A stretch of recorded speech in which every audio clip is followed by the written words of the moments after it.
Oh man, you guys have been asking for this forever, and let me tell you, it's gonna be a shit show. And I'm feeling. Hello, my lemon babies, and welcome back to the Lemonade Stand, or welcome if you are new. My name is Brianna. I am a certified personal trainer, a big, huge biology nerd, and a registered dietitian to be. We are gathered here once again on the channel for another series of reactionary things from me. I will be reacting to a series of video clips featuring none other than celebrity trainer Jillian Michaels. Some of them are her working out, some of them are her saying dumb shit about nutrition. We got a nice mix. We got a nice mix today, and I'm just gonna sit here and just react to it and just let it marinate and infiltrate my brain cells. Before we proceed, if you love science-based health, wellness, and fitness education with some lols and some dry sarcasm along the way, hit that subscribe button and join the Lemonade Stand. I would really love to have you here. Check out my merch store to get yourself some Lemonade Stand gear, or visit my website to check out my fitness guides. All of that stuff will be linked below. Without further ado, let's make lemonade. Okay, so I also want to go on the record as saying that with the exception of the intro, this entire video is going to be completely unscripted. Kind of like when I reacted to Autumn Calabrese's Instagram page. I have a couple things already kind of picked out that I wanted to react to, but I didn't write anything down. So, I mean, I wrote like a, see, I have like a general guide written down. This is a guide. Here's a funny story about this notebook. Follower sent me a DM on Instagram, sent me a picture of this lemon notebook, this beautiful brown female wearing like lemons. And they were like, this is at Marshall's today. And that same day I went out and I went to Marshall's and look what I got. Oh my God.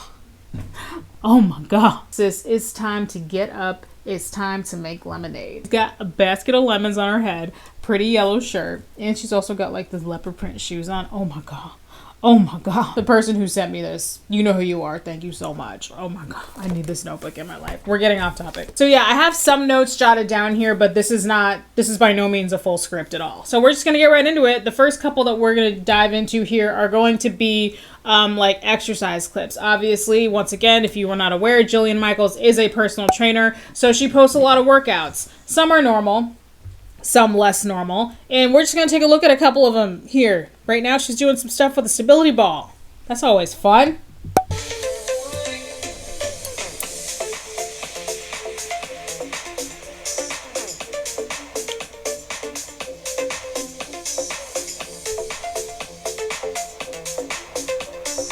What the f? Hold on. That first one was ridiculous. Like, she's kneeling on a stability ball. She was just doing, I think she was doing alternating. Hold on, let me look. So she was doing like what I would call like a bicep curl to press, which is, you know, fine, whatever. I actually have my clients do that. And I do that occasionally. That's like a normal compound exercise. That it's fine. But why are you're just kneeling on the stability ball? The title of this YouTube video is Stability Ball Exercises. Jillian Michaels workout. That's not an exercise with a stability ball. That's you doing a normal upper body exercise while increasing the chances that you will break your bones by kneeling on a stability ball. There's no reason for that. And then this next one, that next one was just like I've said, I've skimmed through these already, but it caught me off guard. Like, I don't know why, because like I've seen it before, but it just looks ridiculous. What is she doing? Look at this. I'm not even joking. That one reminds me of a beach body workout. It really does. That just seems like some shit that Autumn Calabrese would do. Let's grab a piece of equipment and a dumbbell and let's just do some random obscure things with it. What the hell is this supposed to be doing? She's like, it's like kind of a shoulder press, but it's like, no, not a shoulder press, a chest press on one side, but I mean, she's not just pressing up regular. She's like pressing all the way up, and then with the other arm, she's like coming back, and I don't even know how to describe it. It looks insane. What is that even supposed to be training? Oh, I like this one. I've actually done this one before. I like this one. It's a fun plank variation. Oh, hamstring roll-ins. I like these too. Ab pikes. Those are fine too. We got off to a rocky start, but I feel like we righted the ship. There was 5 in total, I think, and only the first 2 were fucking stupid, in my opinion. Okay, so, you know, whatever. Here's another one. This one is titled Stability Exercises, Jillian Michaels Challenge. Again, with damn fitness influencers just adding the word challenge to everything, like just calling everything a challenge. Like,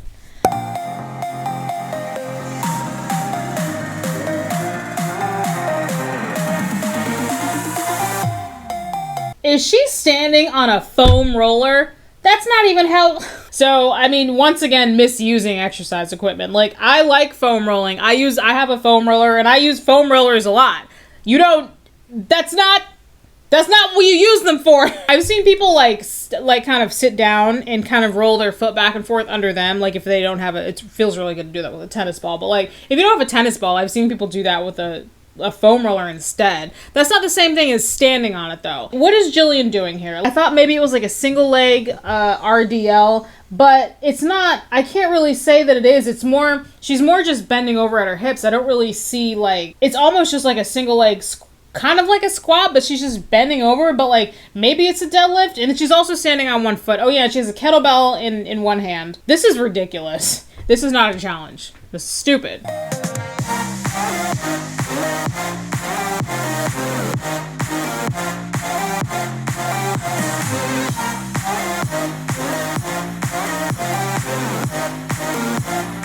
This is so dumb. She's just standing on I would call those medicine balls. Love medicine balls. I use them all the time when I'm training in the gym. There's a lot of really good uses for medicine balls. One of the number one things I recommend that you don't do with a medicine ball is this. You shouldn't stand on them for most of the same reasons why you shouldn't stand on the dome side of a Bosu ball. You know, I always, if you've been watching my channel for a long time, you know I always harp on that. So I mean, I guess she's squatting. She's got a, I guess you could call that a goblet squat. The way she's holding the kettlebell there, I guess that's a goblet squat. But then she's, for some reason, standing on two stability balls. Or standing on two medicine balls. That's stupid.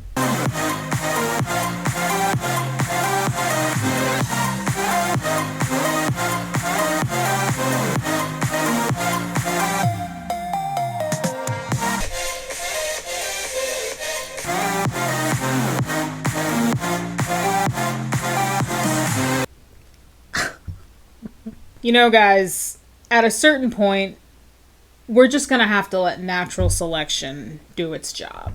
So she's taking like regular exercises and then like making them worse. It's stability exercises, which no, those are not. I do not consider those stability exercises. There's a lot of exercises you can do to train your stability, and misusing equipment like standing on a fucking stability ball is not it. So she's taking a regular exercise, a squat, and then doing it on a stability ball. And then she's calling that like, that's a challenge. That's stability exercise. No, that's you doing a squat standing on a stability ball. Like that's an excellent way to bust your ass. And then what was the last thing she was doing?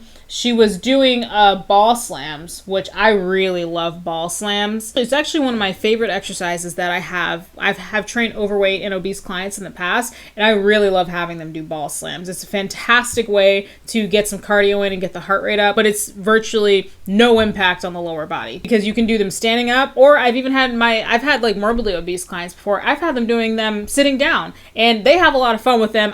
So ball slams are awesome, but like why the fuck is she doing them kneeling on a stability ball? That's ridiculous. What are you doing? Okay, so I think that's enough of that. I want to kind of look at a few different aspects of Jillian in motion. So those first two, like I said, were her actually showing some exercises. I'm not going to sit here and dump all over her. Not every exercise that she puts out on social media is stupid. Like, she puts out like regular stuff too, I think. You know, I've seen it before. I've seen it. But, you know, the point of a reaction video is to react. So, you know, gotta put in some crazy shit. So now I want to take a look at Jillian in action as a personal trainer, as a fitness coach. In training, you are training people.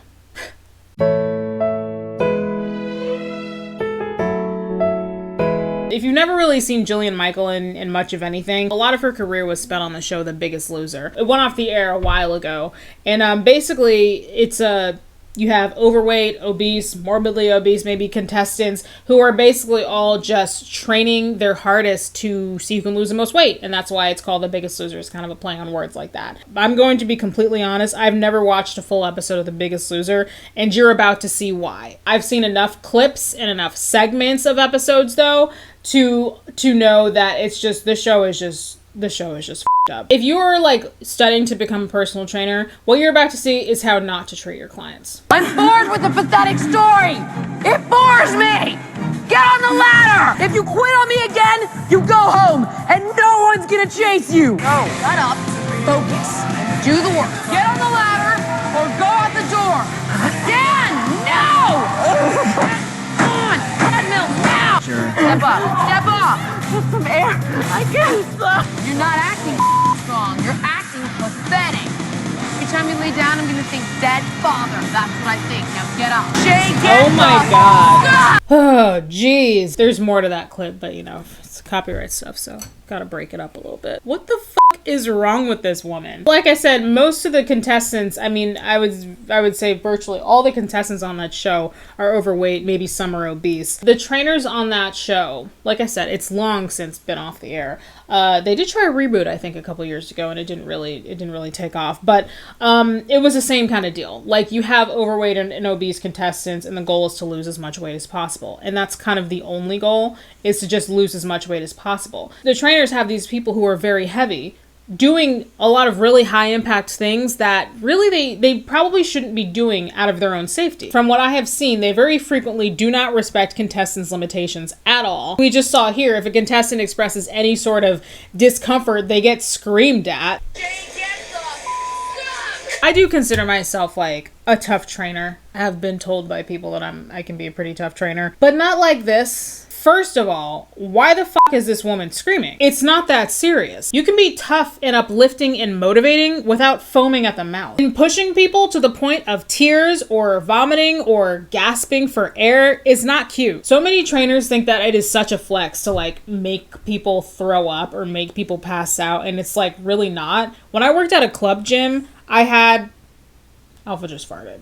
When I worked at a club gym before I left to go freelance, one of the, she wasn't a trainer, she was the manager. I would do like it was called Fit Camp. It was, think of it like boot camp kind of thing. I did that twice a week, I think. She has said to me before, she was like encouraging me to be like, if people throw up, it's a bonus. Like, you want to push them hard. And I was like, bruh, no, I don't do that. Okay, that's not the kind of trainer I am. Do not mistake me. I push people and I challenge people, but I still respect people's limitations. Exercise is hard, and that's the point. It's supposed to be. Hard is okay. But if it's too hard to the point that it's hurting or you're having a really hard time, let's take it down a notch. We'll modify and we'll go slow, but damn it, we're getting it done. However, hard is not the same thing as I can't breathe or I'm going to vomit or I'm going to pass out. If you tell me you're in pain, we're stopping. It's very much a safety hazard to be pushing people like this. I'm not going to say discomfort because obviously exercise is hard. That's the point of exercise. It's supposed to be a little bit uncomfortable, but pushing them past the point of like pushing them to illness, to injury, that's not okay. And trainers who train like that, I think it shows a huge lack of respect from them to their client. All right, here's another random amalgamation of clips from Jillian on The Biggest Loser. Training people. The only way you're coming off this damn treadmill is if you die on it. I'm sorry, how was that supposed to be helpful? Is that motivating? Oh my god. That was weird. The only way you're getting off this treadmill is if you die on it. Blah. Man, oh man. Go, go, go, go, go. And every time you want to quit, you think about your father who's about to drop dead on the treadmill. Go. Go! So unless you faint, puke, or die, keep walking! Listen, guys. I love soul-crushing, tough love just as much as the next guy, right? I've got a dark sense of humor. Very dark sense of humor. Sometimes inappropriate sense of humor. This feels like a bit much for a trainer. Like if I were in the gym, I know this isn't like a regular gym. Obviously this is on the show, but I have to imagine that if she's probably showing out quite a bit for the cameras, but I still have to imagine that she's still like this to a degree if she were training a one-on-one client, honestly. And I mean, she's kind of known also in the fitness industry for being like this hard ass, screaming at people kind of drill sergeant type thing. I mean, be like that if you want to. Some people like that, some people respond to that, and I already said it. You can be firm and tough, and you can be uplifting and motivating without foaming at the mouth and without like screaming at people and getting in their faces and telling them the only way they're getting off the treadmill is if they die. And if you hear snoring right now, that is Alpha, because she is right down here next to me and she is snoring. All right, so I think that's enough fitness stuff. Let's shift gears and let's talk about a little bit of my other favorite thing, and that would be some nutrition. Again, for the millionth time, Jillian Michaels is a personal trainer, and big part of the territory of being a personal trainer is having the discussion with your client about like nutrition and, you know, how to eat well and fuel your body and, you know, stuff like that. Again, as usual, everybody's got a scope of practice, like giving people meal ideas, recipe ideas, general evidence-based recommendations that are not medical nutrition therapy. That's generally okay for a somebody who's like not a CNS or an RD to be to administer. Again, we have a lot of personal trainers on social media though that distribute meal plans, which they're technically allowed to do that. But I personally find it wildly unethical, but we're just going to keep it moving. So I have a video of her talking about the ketogenic diet. It is not the whole video, and obviously for copyright stuff, I'm not going to show the whole video. But there are a few segments I wanted to focus on. So yeah, and also just so everybody knows, I watched the whole video in my own time for context. Yeah, so here we go. We're going to talk about keto again, but I have a different take on it. I'm not saying it's good. That's not what I'm saying. But I found this interesting, and I thought I should address it. So a friend of mine sent me this recent study, okay? Huge study calls keto diet a health disaster with many long-term risks. I swear to God, I'm not making it up. There it is, right? They talk about all the long-term risks of keto. But listen to this. Then below it, story timeline, keto study finds dramatic gut bacteria changes that cool inflammation. Keto diet targets gut fungi that may play a role in dementia. So then I'm thinking to myself, like, if I'm the average Joe, right, I'm going to think, what the hell is going on? How can on the same page there be a host of information that says it's the worst diet on the planet, and then you see like, oh, it's got this health benefit and that health benefit. So like everything, you have to look at the entire picture. And I've talked about this before, but I want you to think of it as follows. Keto, what are we doing when we're doing keto? You're essentially putting your body into a state of ketosis, you're depriving it of carbohydrates, and it has to look for other sources of fuel, which is why it can burn a lot of fat quickly. People love that. It can help resensitize your body to insulin. In particular, if you are pre-diabetic or you have type 2 diabetes, we're thinking this is great news, right? You're going to be like, all right, so I'm going to pause right there, talk about a little bit of things. So I haven't gone on a rant about keto in a while. So I'm definitely due for one. I'm just kidding. I'm not going to go on a rant. But I do think it's always important in the discussion around keto to establish what the keto is and like the genesis of the ketogenic diet. So keto is short for ketogenic, and the ketogenic diet, basically a very, very low carb, high fat diet. Keto is very trendy right now, and I feel like it's been trendy for about the last few years. Now, as a nutrition student, as somebody in school to become a dietitian, seeing keto run rampant in social media personally gives me a fucking aneurysm, because people in social media are generally doing keto. I mean, I'm not even gonna say generally.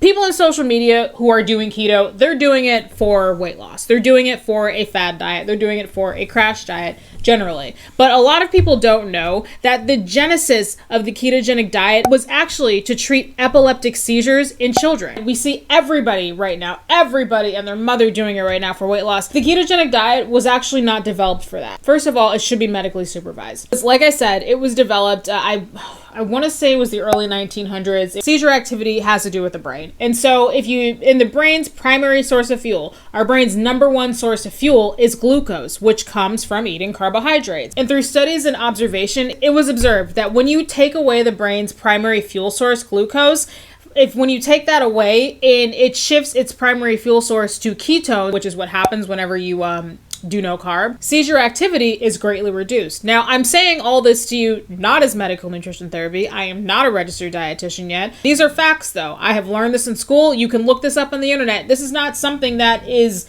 this is not exclusive knowledge. You guys can look this up and research it yourself. These are facts. So the ketogenic diet actually does 100% have a practical application in the clinical setting. It was and still is now prescribed to children to treat epileptic seizures. And I keep saying children, that's because it's more commonly given to children. In adolescents and adults who have epileptic seizures, it was found that the ketogenic diet is slightly less effective for some reason. So it seems to be more effective in the treatment of seizures in children who have seizures. That's the impetus of the diet. And every single time I talk about keto and state facts about keto, somebody comes into my comment section, at least one or two people come in my comment section and screech at me and say that, oh, you're wrong. Keto cured my cancer. I lost 500 pounds on keto. Keto grew my limb back. I've gotten to a point where I'm not arguing with you anymore because you are trying to argue anecdotes with facts and scientific evidence. There's scientific basis to the ketogenic diet, and that is to treat epileptic seizures. So if somebody's doing ketogenic diet to treat epileptic seizures, also, they're being medically supervised. They have a team of medical professionals that are supervising them to make sure that, because there are negative health ramifications, and we'll talk about that do come with the ketogenic diet long term. But because someone who is prescribed keto to treat epilepsy, because they're being medically supervised, you can minimize those risks and minimize those negative health ramifications so that they don't happen, or if they do happen, they're not as bad. So that's why I really hate when I see people like just doing keto on social media, like I'm just gonna do keto. It really should be medically supervised. Now, I have seen studies happening recently, and there is science emerging that there is a basis to the ketogenic diet for the treatment of obesity. As far as obesity treatment though, the jury is still out. There it is. There's about keto. Let's keep going. Oh, this is awesome.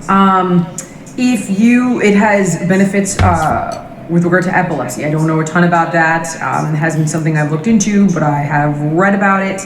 I'm not going to dispute it. I don't know enough to dispute it. So I'll say that that's true, right? With that said, I also know that diets which deprive your body of antioxidants that you'll find in certain fruits or certain carbohydrates or certain kinds of fiber aren't great. Diets that are very high in animal protein aren't great. Diets that are very, very high in animal protein age us more quickly, are linked to a shorter lifespan. And there are direct mechanisms of the keto diet that will relate to that.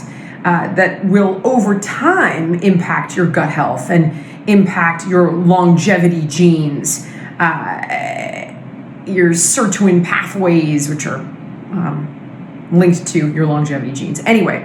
What she's saying isn't really wrong. There are negative ramifications to just anyone trying the keto diet. And this makes me just reiterate the point that I just made before, is the ketogenic diet should be medically supervised. Sometimes also people who do keto for too long, again, unsupervised, can become deficient in nutrients because like they're just eating like cheese and bacon all the time. It can be heart disease, like high blood pressure, high cholesterol. So yes, Jillian's right. There can be ramifications to doing keto if you do it unsupervised. Like I said, doing it under medical supervision is the key. Keto is not just for everyone. So what do you do with all this misinformation? And I'm using keto as an example, to be quite honest with you.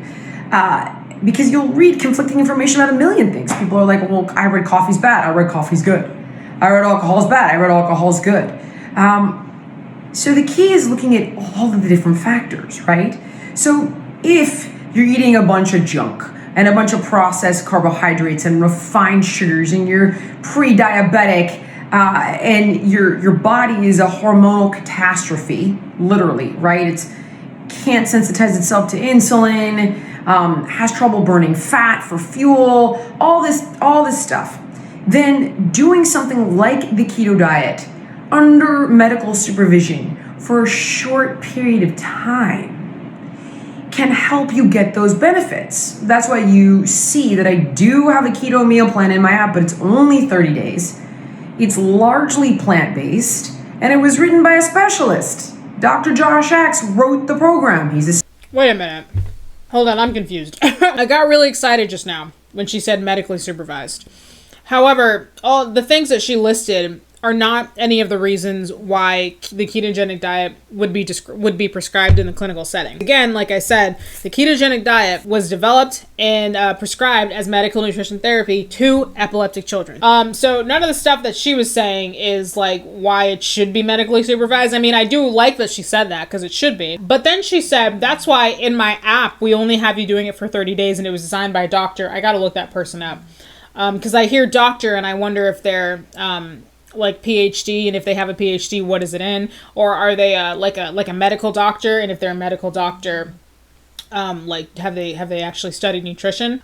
People get so pissed off when I say this for some reason, but like doctors in the United States anyway, doctors do not have the same training in nutrition that like dietitians do, or like a CNS. And some doctors can become a CNS, a certified nutrition specialist. I've seen some doctors that have that. If you're a physician watching this, let me know. I've talked to physicians and they're like, no, you're right. I got like maybe one class of nutrition when I was in medical school. First of all, just because a doctor designed it and just because somebody's doing it through her app, that's not the same thing as medically supervised. Medically supervised is getting regular blood work done, getting regular checkups done, seeing your doctor regularly, seeing a registered dietitian regularly, getting the full gamut of everything done to check your biomarkers to make sure that you are actually healthy. That's medically supervised. Just doing something that a doctor told you to do from an app, that's not medically supervised. I'm gonna look up that doctor. Okay, she said Dr. Josh Axe. Oh, man. Okay, if this is the Josh Axe that she's talking about, first of all, that is a fucking badass name. Dr. Axe? Oh, man. That is awesome. I'm on his website right now. I'm assuming it's the same Dr. Axe that she's talking about. Okay, so Dr. Josh Axe is a Dr. Josh Axe DCDNM CNS. Wait a minute. Doctor of Chiropractic, Certified Doctor of Natural Medicine, and Clinical Nutritionist. Okay, wait a second. Okay, is he a CNS? Because that's really freaking cool if he is.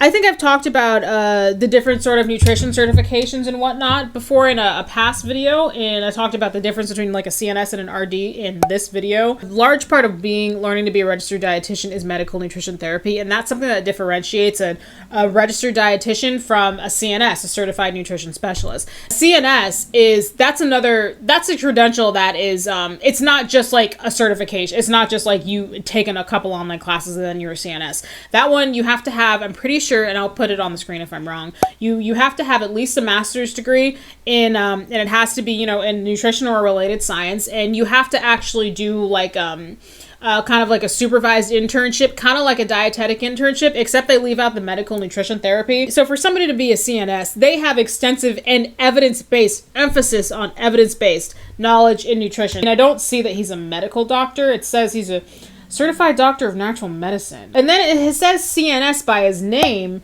but under the list of stuff, it says Clinical Nutritionist. I'm going to make the assumption that he's a CNS. And if he is a CNS, that's pretty freaking cool. Based on these credentials, he's not an MD. So he's not a medical doctor. And I do see some keto stuff here. So, yeah, I mean, that's cool. I think it's surprising. I guess I don't know why he's kind of associating himself with this, but I mean, like, I guess I do think that her having him on this app I do think it's better than nothing. I will say that. If he's a CNS, though, it's like it says by his name, that's pretty cool. And also,